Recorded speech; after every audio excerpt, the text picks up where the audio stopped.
تو نکاح کے ذریعے اللہ تبارک و تعالی مرد اور عورت دونوں کی تکمیل کرتا ہے، اور دونوں میں اللہ نے ایک دوسرے کا سکون رکھا ہے۔ خاوند کا سکون اللہ نے بیوی میں رکھا ہے، بیوی کا سکون اللہ نے خاوند میں رکھا ہے۔ تو اصل زندگی تو یہ ہے، لیکن بسا اوقات ایسا ہوتا ہے کہ دونوں کا نبھاؤ نہیں ہو پاتا، یا تو ابتداء میں فیصلہ غلط ہو جاتا ہے کہ آدمی اپنے لیے رشتہ غلط منتخب کر بیٹھتا ہے، یا اس کے والدین اس کے لیے رشتہ غلط منتخب کر بیٹھتے ہیں،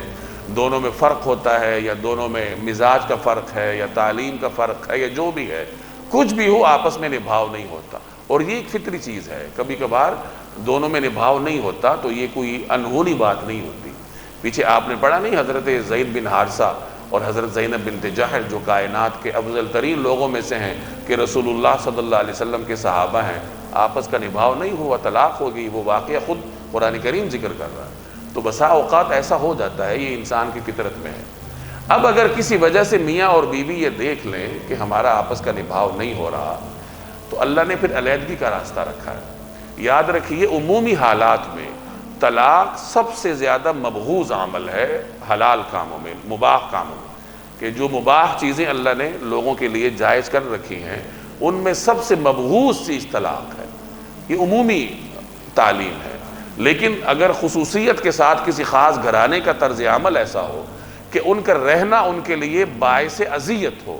اللہ نے تو باعث سکون یہ رشتہ بنایا، لیکن مزاج کی ہم آہنگی نہ ہونے کی وجہ سے ان کا باہم رہنا ایک دوسرے کو سکون دینے کی بجائے ایک دوسرے کو اذیت دینے لگ جائے، تو پھر وہاں عافیت کا راستہ طلاق ہوتا ہے۔ پھر ظاہر ہے ان کے لیے وہ مبغوض نہیں ہوتا، اگر وہ حدود میں رہ کر اس طلاق کا جو مرحلہ ہے اس کو مکمل کر لیں۔ شریعت جس طلاق کی طرف ہمیں نشاندہی کرتی ہے وہ ایک باقاعدہ پروسیجر ہے کہ میاں اور بیوی آپس میں بیٹھیں، ایک دوسرے سے بات چیت کریں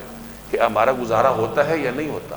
پیچھے آپ نے پڑھا نا، نبی کریم صلی اللہ علیہ وسلم کی ازواج مطہرات کو اللہ نے جب اختیار دیا کہ نبی کے پاس رہنا چاہتی ہو تو پھر اس طریقے سے رہو گی، اور اگر مال چاہیے تو پھر پیغمبر کے گھر میں آپ کے لیے جگہ نہیں ہے، تو نبی کریم صلی اللہ علیہ وسلم نے ان سے کیا فرمایا؟ فتعالینا، کہ آؤ، یعنی آؤ بیٹھ کے بات کرتے ہیں۔ اور آپ صلی اللہ علیہ وسلم نے پھر ان کے سامنے وہ بات رکھی۔ تو اس سے ہمیں یہ سبق ملتا ہے کہ اگر میاں بیوی کے درمیان معاملہ ٹھیک نہیں ہے، نبھاؤ نہیں ہو رہا، تو وہ پھر ایک دوسرے کو کہیں کہ آؤ بیٹھ کے بات کرتے ہیں کہ کیا مستقبل میں عافیت کے ساتھ ہم رہ سکتے ہیں یا نہیں رہ سکتے۔ تو بیٹھ کر بات کریں، اور اگر بات چیت کرنے کے بعد بھی وہ یہی سمجھ لیں، یعنی بات چیت غصے میں نہ ہو، ہوش و حواس میں، عام حالات میں اچھے طریقے سے ہو، اور ایک دوسرے کے اپنے ساتھ رویے کو دیکھیں، اور جب وہ یہ طے کر لیں کہ ہم نہیں رہ سکتے، تو پھر اچھے طریقے سے خاوند بیوی کو رخصت کرے گا۔ اچھا طریقہ کیا ہے کہ اس کو مہر پورا کر دے گا جو اس کا مہر ہے، پھر اس کو طلاق دے دے گا۔ طلاق دینے کے بعد خاتون عدت خاوند کے گھر میں گزارے گی، اور اس کے اخراجات بھی وہ پورے کرے گا،